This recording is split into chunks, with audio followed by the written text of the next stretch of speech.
From Nashville, Tennessee, Music City, USA, and the home of hot chicken, it's the Rick Altizer Show. Sit back, buckle up. Rick will talk with the movers, shakers, and creators who put Christ in Christian entertainment. He's a man who's clear so the world can hear. Here's Rick Altizer.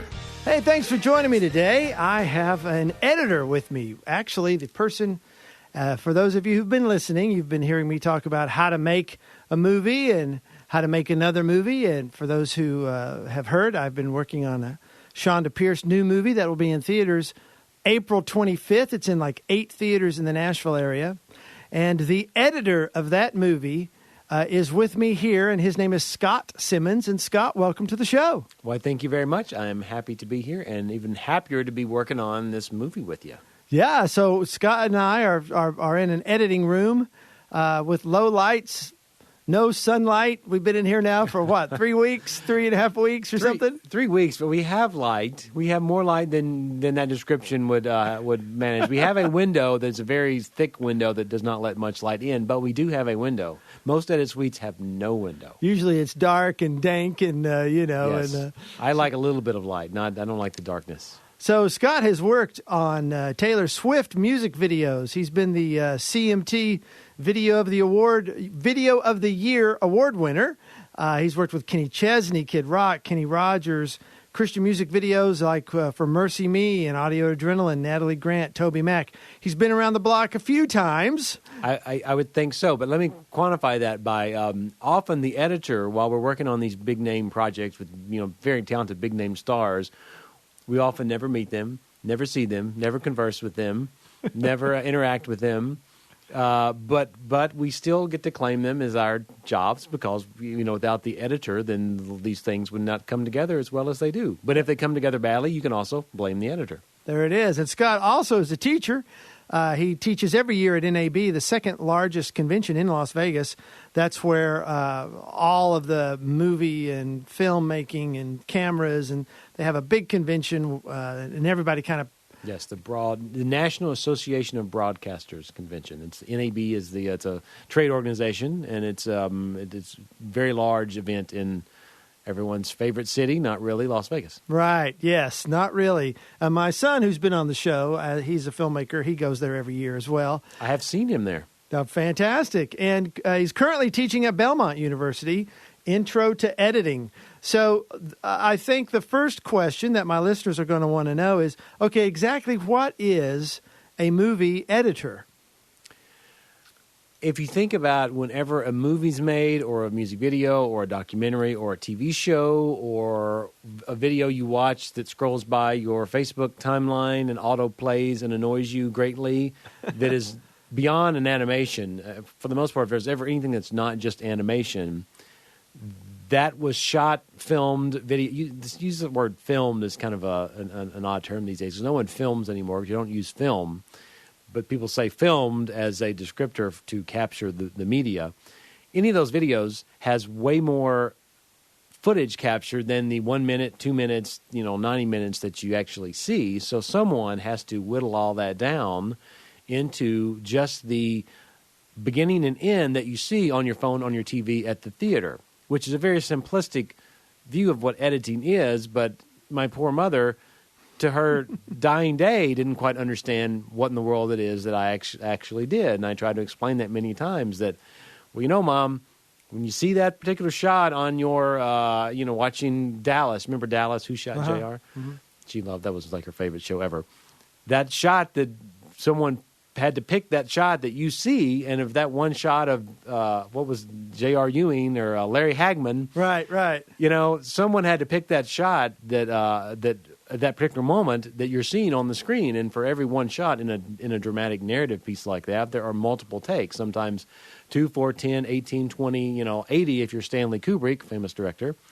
Someone has to pick that one, and the editor, while it may not be the ultimate authority of who picks the one, they are often the one who picks that one shot. And it's not just that one shot, but everything around it as well, how those things flow together. So someone has to whittle all that footage down into something watchable. A video whittler. I like that. That is another good way to determine it. A video whittler. So let's talk about okay, that scene, who shot JR? Okay, so let's say there's a scene, JR gets shot. Okay, this is probably a terrible example. No, that's great. It's, So talk to me about scene by scene, what's happening in that shot. If you take like Who Shot JR, which I was a kid then, I don't remember it, but it was multiple shots that made up the scene when he was wherever he was when he was shot. You've got the shot of that establishes where he is. Then, for example, if he walks into a room and is sitting down, you got this established the room itself, him in the room. He walks in the room and sits down. That may be 2 or 3 shots as he walks through the door, cut to an angle behind him as he walks to his seat, then maybe cut to an angle in front of him as he sits down. You may have an insert shot of his rear end going into the seat, or his hand on the armrest or something like that. That could be 3 to 4 shots. If each of those shots has multiple takes, 4 shots times 4 takes per shot, that's 16 different shots that made up that one little walking in the door. Add to that, if he was shot, you've got the, we didn't see the shooter back in that day because that was part of the gag of that particular, piece of television history. But you probably saw a gun coming in the door or a shadow or something like that. That could have been a shot or two. There was the firing of the gun was probably shot. His reaction, when he's hit, multiple shots of that. But beyond him sitting down and actually being shot, there was probably moments in time that builds up the dramatic tension, made up of any number of different angles. And then that's where the editor comes in, because they can help build that tension. They can either build it, to an extreme using the cuts that they use. It could be music could help build the tension, sound effects, and just the sound of the room could help build the tension. It could be a long build. It could be a slow build. The longer the build, the more footage that you have to use. So all this stuff has to be decided on by somebody.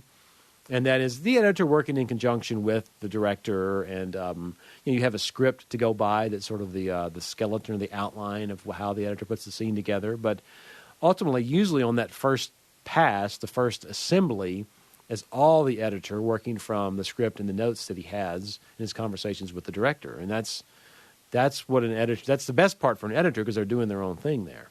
It is an amazing thing. You're listening to the Rick Altizer Show on Bot Radio, 89.1 FM, 1160 AM, Nashville. And you're telling a story. Mm-hmm. You're telling a story using the footage that was already shot. So the editor didn't film it. He didn't direct it. He wasn't there when the actors were acting and the lights. Usually not. Yes. And the lights were setting the lights on the actors. The editor's after the fact. Everything's been shot. Everything's been filmed already.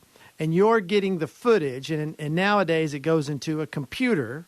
Yeah. And we put all that footage for the Chonda Pierce movie. We've got a total of a 90-minute movie, I don't know, 700 minutes or however much of footage that we are then going through and deciding what goes where, when she says this, when she says that, when this happens, and that's all part of the editor taking that huge, massive project and getting it down into a cohesive story. So talk to me about storytelling and editing and how they're connected. This Chonda doc is a much different bird than, say, Dallas, Who Shot JR, because a narrative piece, which is a fictional story, whether it's Star Wars or Dallas or whatever, is scripted, and it is shot to a script, and it is a lot of planning goes in on the front end of exactly how to bring that together. Now, that's not saying it's not very difficult, and there are mountains and mountains and hours of footage to put together an episode of CSI Miami or whatever narrative that might be. But a documentary project is a bit different, because you may have an outline of how you want to tell the documentary story, but you don't have structured filming. You're just going out with your camera and capturing. In this case of our doc and most docs, you sit down and interview people. You interviewed Miss Pierce multiple times throughout the production of this. So when you see the movie, it's not just one interview, it's multiple interviews with her, which is not at all uncommon in a documentary, because you're trying to, often you find the story as you shoot, and even find it even more as you edit. So in the case of a doc, we often have many more mounds and mountains of footage to go through. I don't know how many hours we have. I haven't even checked. And it is a lot about someone, in this case, and often in the case of a doc, the director, before the editor, has to go through and do a lot of work to prep for the edit, as in logging the footage. You had transcripts made. Transcripts are often made of interviews.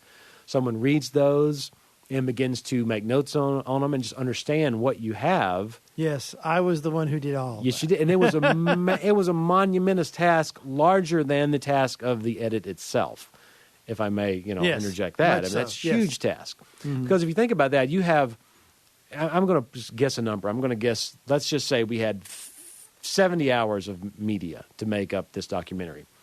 If you walked into an editor and you said, I want to make a documentary on the color purple or the whatever, here's 70 hours of footage, make me a documentary, call me when you've got me a movie.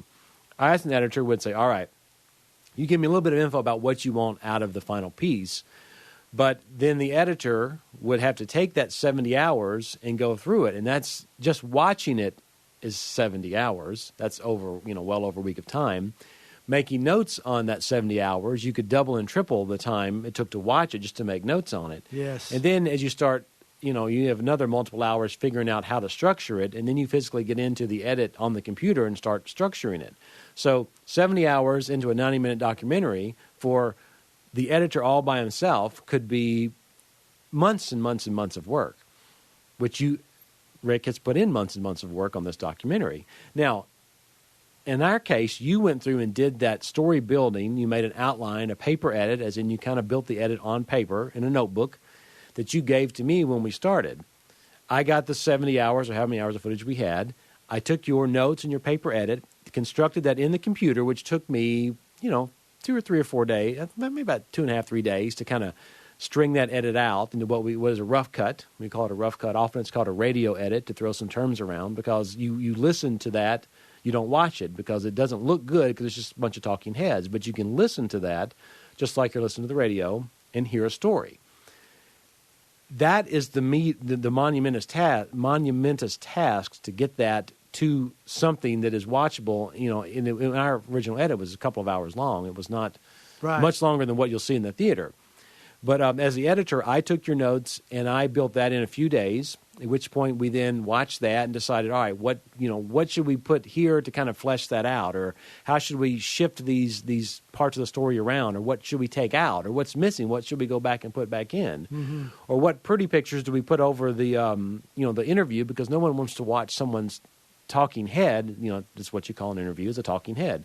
You don't want to watch a talking head for 90 minutes. You want to see pretty pictures and cool things happen. And, in the case of our documentary, we've got stand-up comedy and we've got behind the scenes and we've got, we're seeing the life of the comedian here and there. And we have to figure out how to make that flow and how to make it watchable. And that's a large part of it. In this task, the editor was not constructing the story from scratch, but taking a built story that the director worked very hard on and trying to flesh it out and make it flow, make it watchable. That's a big thing. Is an editor has to often just make the project watchable, and it's not a small job either.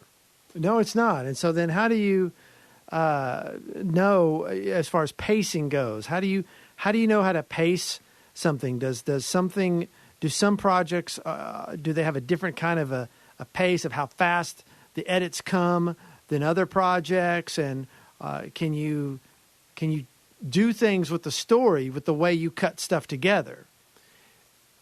The answer is an absolute yes, because certain stories require faster pacing than other stories. If you think about movies you watch on the big screen, The Godfather is paced much slower, especially The Godfather Part 2, than The Fast and the Furious or The Matrix. And these are just by nature of the kind of story. In our story, our documentary we're working on, we have parts that slow down depending on what's happening in the story, what piece of Chonda's life we're talking about or what we're trying to tell from that particular moment. Something might slow down as we're being reflective and we're talking about something much more emotional than if we're talking about friends and fun and what it's like to hang out and be in an event or be at a film festival or walk around her city and things like that. I mean, those things all require different pacing, partly because it helps with the flow. I mean, the story's going to flow better if it speeds up and it slows down. want to watch a movie or even a TV show for that matter that's all the same pace. You need sort of those, it's like a roller coaster ride. There are times when it's going to be more exciting, and when something big and exciting happens and you get past that part of the story, you want it to slow down a little bit just to give the viewer a little bit of a rest, sort of like on a roller coaster. It's not always, downhill the whole way. You've got the lift hill, you've got the fun part that goes down, you've got the curve to the left and to the right that has a different feel than, if you're going down, the first big drop. And that's the way movies are put together as well. Sometimes more intentional than other times, sometimes accidental, because often things we hit upon happen by accident, and you discover like, wow, that's great. That works really well. Happy accidents. It's almost like a conversation. when like we have lunch together, and there's a natural flow to a conversation when we're talking about maybe something sad that happened or a sad memory of something that was hurtful. The tone slows. Absolutely. And then when we're talking about this awesome day we had at Mammoth Cave and my son did this amazing funny thing, and the things speed up. So there seems to be an ebb and flow, just a normal conversation. So being able to capture that, we've got all this footage, but we're trying to tell a story, but it has to have an ebb and flow as well, just like a conversation. You're absolutely right. And everybody has a friend or knows someone that talks a lot faster and is a lot more, difficult, not difficult to talk to, but it's more work to talk than, I tend to talk fast and often faster than I need to, and tend often to talk longer stretches than I know I should. Probably in this interview is a great example of that. No, not at all. I love it. But, I know this, and I've often been told, in teaching classes, a good example, like I've had students like, all right, hang on a minute. I missed that. You were going way too fast. And I got to all right, hang on, you're right. I need to slow that down. But if you sit with someone for lunch for 38 minutes and they start talking and never shut up, that can be tiring. Just like a movie that starts up and never slows down can be tiring too. And there are movies that have done that and were much less successful than they probably could have been if they'd been paced better. In case you didn't realize it, you're listening to a really nice guy. The Rick Altizer Show on Bot Radio, 89.1 FM, 1160 AM, Nashville. Talk to me about the pacing of Indiana Jones and how that's changed movies. Well, you've got Raiders, and then Raiders of the Lost Ark. That's the one. First one. That was a classic piece of adventure cinema. That it had lots of great ebbs and flows. It went. You had and let me confess something to you. Not that I haven't seen Raiders of the Lost Ark. I loved it, but I'm not a huge fan of it. Okay. Only because, especially as I've grown older, I'm tending to enjoy the big adventure movies much less, and I love much more personal, small stories. But even small stories need that kind of pacing as well. But I'm looking at Hollywood and what's been popular, and Indiana Jones was this first time that I remember, and where a movie came out, and it was just adventure, thrill, excitement, what's going to happen next, chasing, and it just went from thing to thing to thing, and you were just on the edge of your seat the whole time. And it did have ebbs and flows to it, but it seemed to have a level of intensity that you just didn't get when you go watch older movies from the 50s and 60s, and they feel so slow. And my kids might say, this is so boring, because they're so used now. After Indiana Jones came, everything moves so fast now, and it's so high energy from kind of stop to finish, whether it's an action movie, whether it's one of your superhero movies. It's big scene to big scene. Just the whole thing is an edge-of-your-seat thrill ride almost. I think some people would probably say that maybe wasn't great for cinema because it sort of put movies into this level of, okay, they have to reach that. Star Wars is a good example of people think that while as wonderful as it is, it ushered in that, that blockbuster era that Hollywood has never recovered from, that everything's got to be a blockbuster. I mean, you look at the last few years of summer movies, which, summer movie season is traditionally the big summer blockbuster, big movies, big budgets, big excitement. But instead of trying to be original it's all remakes, sequels, and comic book stuff. And we've lost the ability to tell original stories because there's a fear that if you're not at the edge of your seat telling some story that people are familiar with, they're not gonna come see it. They're not gonna make the money back. I mean, I think about you, Spielberg, like Jaws is an example of one that I think about more so than Raiders sometimes, because it was scarier, but it was edge of your seat in a much different way than Raiders was. And it was not because it was gory or that it had a lot of scary action. It was all implied because if you know the story of Jaws, the shark didn't work very well, so they ended up having to make the tension in the edit. After the fact, because they didn't have much good shark, and it puts you on the edge of your seat in an entirely different way than Raiders of the Lost Ark did. With dread and fear and anticipation more than just over the top action. But once it came along, people realized, oh well, you can do this as well. With limited budgets or with in a Hollywood way that is going to be fun and going to make a lot of money. And then after Jaws, movies can make lots of money. It's all about making money. Yeah, but the editing in Jaws, that's a great. Their shark footage didn't work very well, so they had to create the tension in the edit.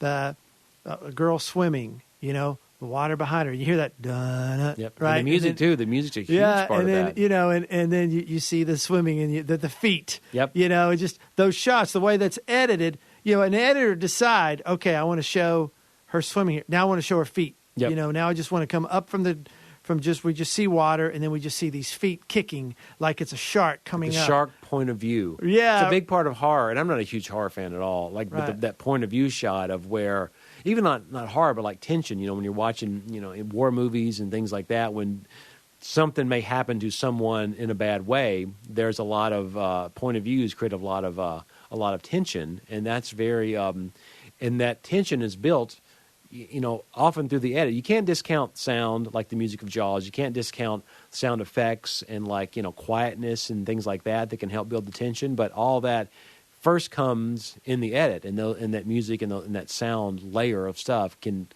build upon a good edit to give you the tension.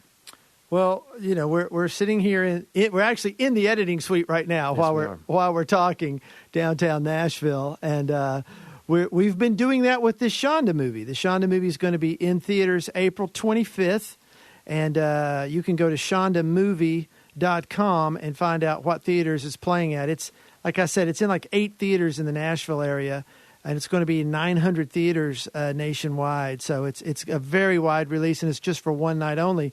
But we're sitting here. We've done our edit, our basic edit. We've had some corrections. Shonda's had a few things she's wanted to make changes, and her manager, and all part of the process. It's it's trying to make everybody happy, but still telling our story, and it's just been an exciting, just a really wonderful time to do this. And Scott, it's been great to work with you on this, kind of shoulder to shoulder as we've been kind of going through this and editing this thing. But I'm excited about it, excited about the movie, and encourage everybody to go see it next month. And, Scott, thank you so much for taking time with me. Are we done already? I mean, it's pretty amazing. Can you believe how the time is just flying by here? Well, our time editing has flown by just like recording of this show, because it really has been a lot of fun as well. And I love telling stories. I love documentaries, and the collaborative part of filmmaking is part of the fun of it. And we've worked together here for the last several weeks, and we got into it because we love the business, and we enjoy what we do. And jobs like this are part of the reason why, because we're telling good stories, and we're doing that thing that we have pursued in our careers. And this is part of it. This is one of the best parts of it is the fun of making a movie. And as I had said to you when I first got here, I'd spent so much time on this by myself, going through the transcripts, going through the footage, putting the paper edit together. And I've talked about that on my other How to Make a Movie and then How to Make Another Movie. And you can check out those interviews by going to rickaltizer.com, and you can hear those and all the other interviews. I think there's about 50 interviews up there.